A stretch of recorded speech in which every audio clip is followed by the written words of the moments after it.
बहुत समय पहले की बात है। एक छोटे से गांव में जानवी नाम की लड़की रहती थी।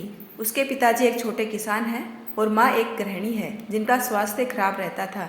जानवी ही अपनी माँ की देखभाल और खेत में काम करती है। जानवी बहुत सुंदर है और दयालु भी। लड़की के पापा फूलों की खेती करते थे। जानवी की माँ दिल की रोगी थी। जानवी ही उनकी देखरेख करती और खेत पर पापा का हाथ बटाती। एक दिन जब जानवी अपने खेत से फूल तोड़ रही थी, तभी एक बहुत मधुर संगीत और गाने की आवाज़ सुनाई दी।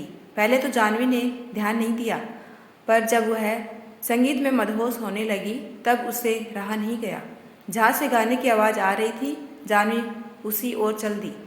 पास जाकर देखा, एक हट्टा कट्टा लड़का अपनी आंखें बंद करके गिटार बजाते हुए गाना गाए जा रहा है।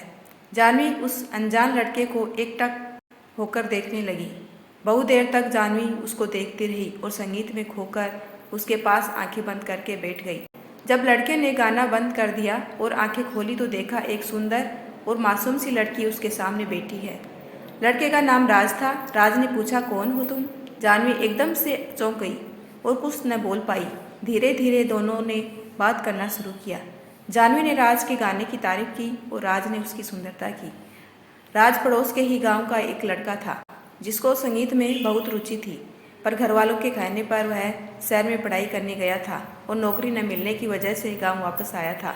उस दिन दोनों बैठकर घंटों बातें करते रहे और दोस्त बन गए। जानवी को राज पसंद आ गया और दोनों रोज मिलने लगे। बहुत कम समय में दोनों एक दूसरे के प्यार में पड़ गए। जानवी को अपनी किस्मत में पाकर राज बहुत खुश रहने लगा, पर उसकी यह खुशी ज़्यादा दिन की नहीं थी। एक दिन जानवी के पिता ने दोनों को एक साथ पकड़ लिया और राज को दोबारा उनके गांव में आने से रोक दिया। जानवी ने अपने पिता को समझाने की कोशिश की, पर उसके पिता एक गाने वाले के सख्त खिलाफ थे।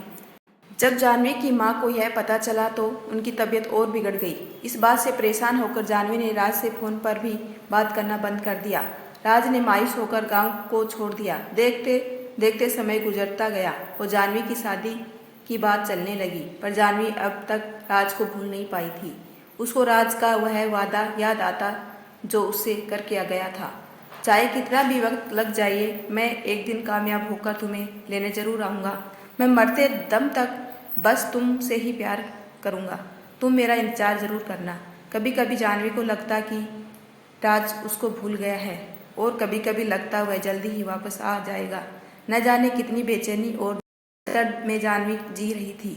न वह किसी से कुछ कह सकती थी और न अपने प्यार को भूल सकती थी। एक दिन एक लंबी सी गाड़ी उसके घर के बाहर रुकी, जिसके पीछे गांव के बच्चे दौड़ रहे थे। इससे पहले गांव में इतनी महंगी गाड़ी कभी नहीं आई थी। गाड़ी देखकर ही मोहल्ले के सभी लोग जमा हो गए।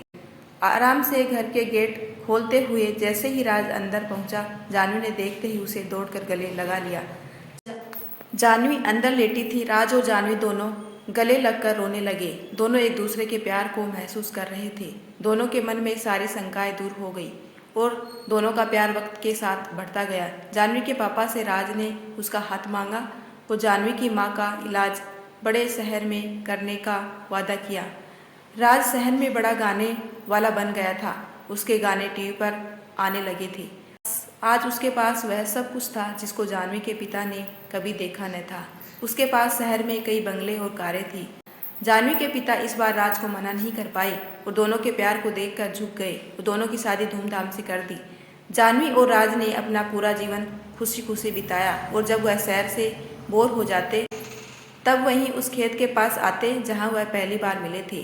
राज गाना गाता और जानवी उसकी बाहों में संगीत का आनंद लेती। दोनों ने धरती पर ही स्वर्ग का आनंद लिया। दोस्तों, आपको हमारी यह कहानी कैसी लगी कमेंट करके ज़रूर बताइए। आपका अपना कीमती समय देने के लिए दिल से धन्यवाद।